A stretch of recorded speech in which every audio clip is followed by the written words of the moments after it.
do have to say, if I had a wife, I'm sure she would have told me to write out my paper. But since I don't have a wife, I'm going to foolishly not written it out.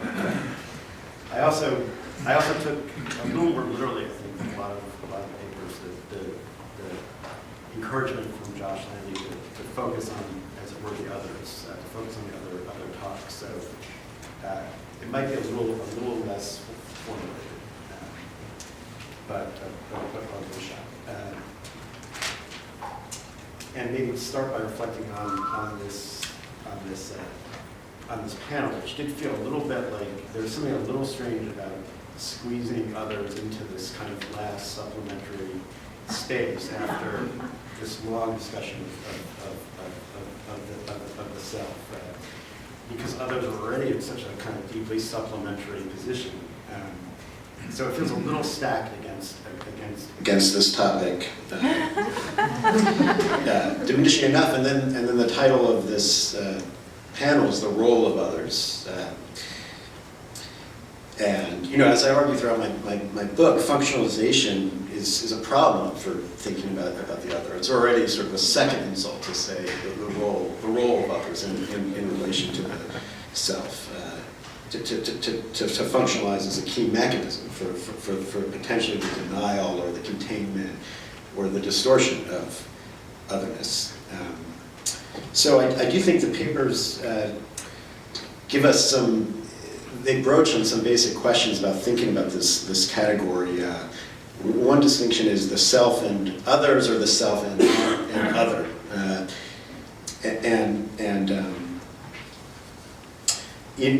The reading of Pride and Prejudice is definitely primarily about the self and one other, Richard Eldridge's paper, the marriage relationship as the site for encountering the other. Questions of reciprocity, mutuality, recognition. It seems to me it leads to an essentially ethical... Marriage is another thing. We're not so sure about that. That's true. That's true. But definitely an other. And that's where otherness is located. It seems to me it's a subject-centered view of otherness. As individuals, do we always encounter others one at a time? And if so, is that also a kind of form of individualizing? Does literary narrative tell the story of this kind of otherness? Does it frame self and other in terms of a single relationship? So that seems to be a profound question introduced by these three papers. And the other thing is, that was raised for me by Alison Gopnik's paper, is the priority of others for self and the formation of self. And it seems to me that there's a kind of soft model of putting the self in relation to the others, and a harder, more radical, more exciting model. And the soft model would emphasize obligations that the individual owes to others, or benefits that it could accrue to the self through others. In various ways, there's a kind of deliberative individual first, and then a deliberating subject who needs to consider exercising their individual faculties of judgment, of observation, of consciousness, their position in relation to another. And in the harder model, these individual faculties are themselves kind of emerge through intersubjectivity. Others come first. It would almost be, what is the role of the self for others, or how does the self kind of made in relation to others? And Gopnik offered a particularly elegant model, in my opinion, of this in How We Know Our Minds. Here she suggests that such a fundamental aspect of selfhood as our sense of intentionality is not first discovered inside ourselves and then projected onto others, but kind of flips that around. And so we derive that by being kind of schooled to infer and relate to others, and then kind of internalize that into our own sense of selfhood. And this is a scientific paper, so I don't think, it's sort of implicit, the incredible elegance of that reversal in Gopnik's work. I guess versions of that are happening in a lot of your experiments. It seemed to me it has a real force, that reversal. The thing in literary studies that it would remind me of is probably Bakhtin, where again, you have a soft version of Bakhtin. Is this mic'd enough? Yeah. A soft version of Bakhtin, which is just, there exists kind of multiple languages in a text, and there's a plurality of languages, and the more radical version of Bakhtin is that anyone's language is kind of already social, is already half doesn't belong to us, as Bakhtin says. The word is never, is half our own, half outside of our control. I was particularly struck by trait attribution as something that came out also in this dynamic quality, that trait attribution isn't just something that we sort of find in others, but any time that, I mean, it's also a process that implicates ourselves. We have various ways as selves of reading selves, and so there's always a dynamic process. And that really resonated with my own work on characterization.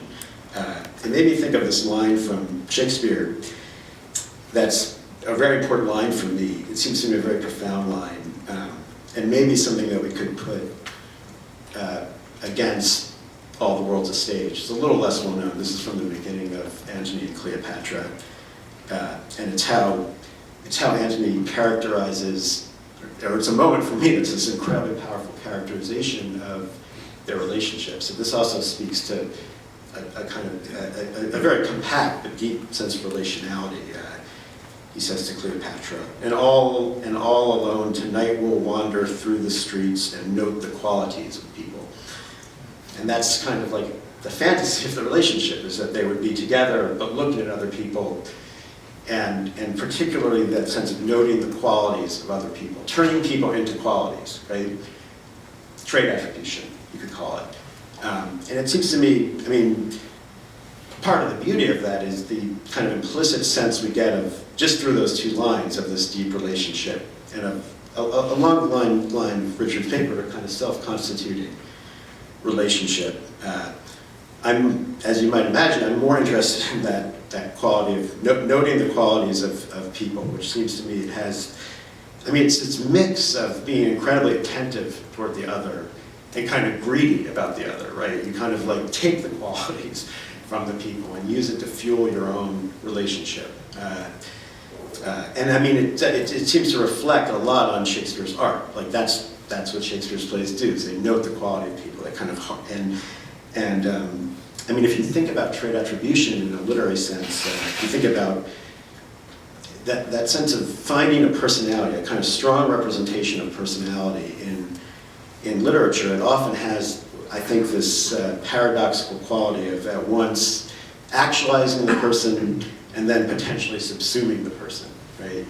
And I think, I mean, the most interesting acts of characterization for me are kind of on the knife edge of that, where you turn, I mean, what does it mean, the tension between person and personality, right?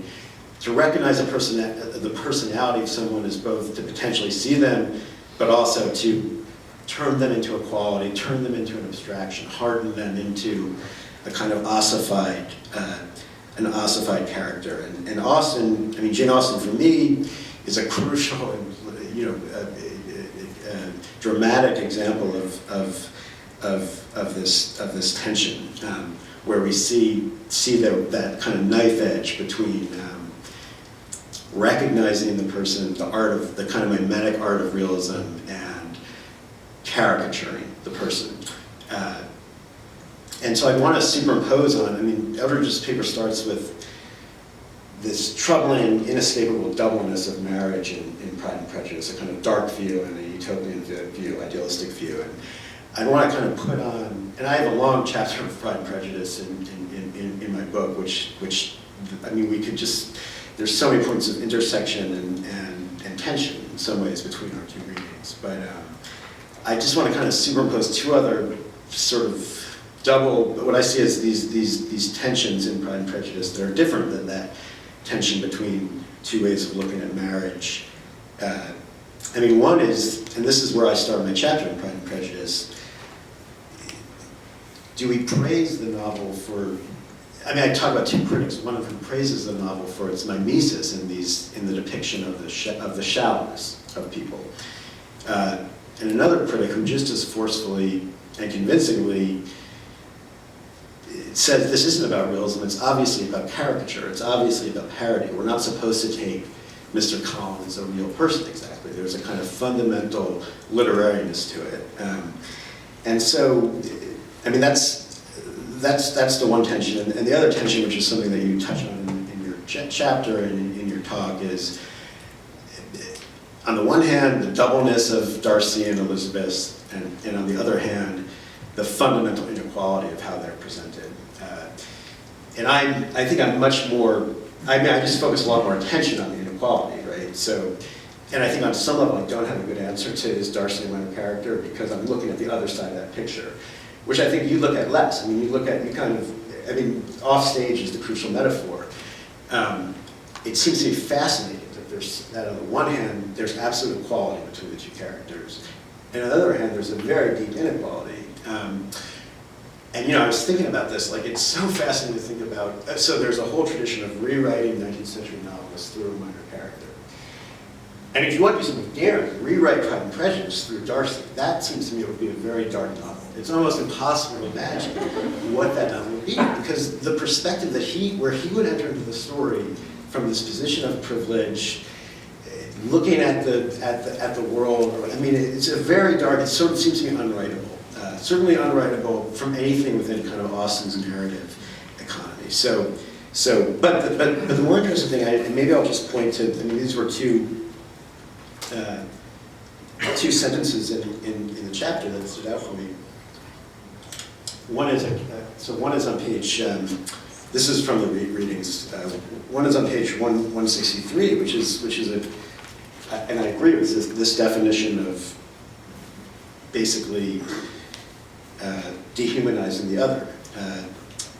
To the extent that this criticism of Charlotte's view as an order is accepted by us, it shows that what is in question for us, what we are determined to, is something more than personal satisfaction and manipulation of the other.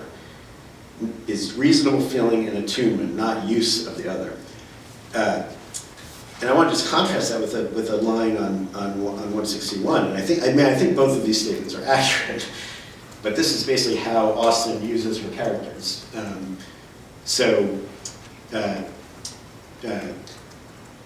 Sorry.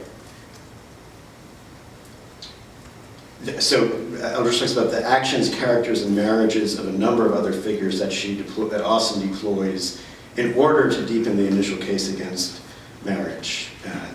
So it's deploying these characters for use, getting a use out of them. And I mean I was just struck by the kind of proximity and tension between the ethical force of Pride and Prejudice, which rests in a non-instrumental relationship to others, against the relentless use of others in this novel, satirically, instrumentally.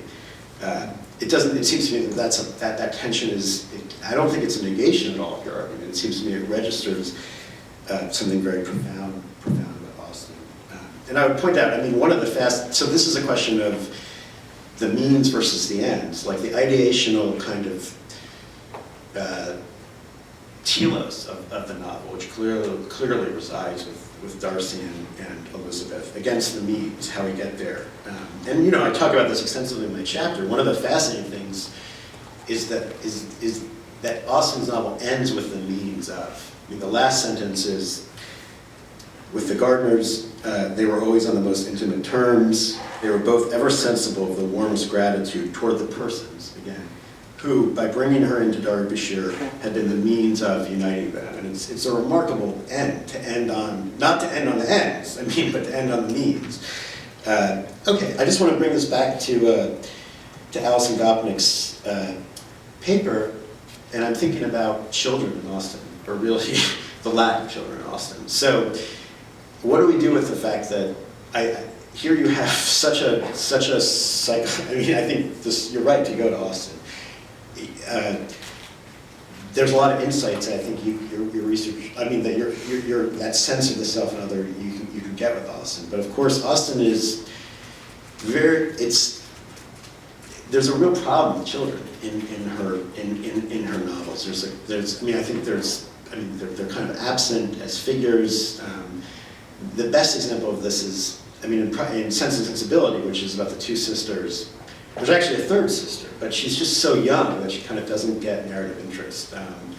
Another way that children are absent in Pride and Prejudice is we don't really get memories of the protagonist's childhood. there's a, I mean, this is one of the things that Austin is very strict about, the kind of, the way that children don't fit. This is from Sense and Sensibility, a depiction, or this is from early on. This is one of Austin's depictions of a child. The whole was tied up for the benefit of this child, who in occasional visits with his father and mother at Norland had so far gained on the affections of his uncle by such attractions as are by no means unusual in children of 2 or 3 years old, and in perfect articulation, an earnest desire of having his own way, many cunning tricks, was cunning, and a great deal of noise. So, so why no children? I mean, one thing is it helps rigorously situate the novels in courtship.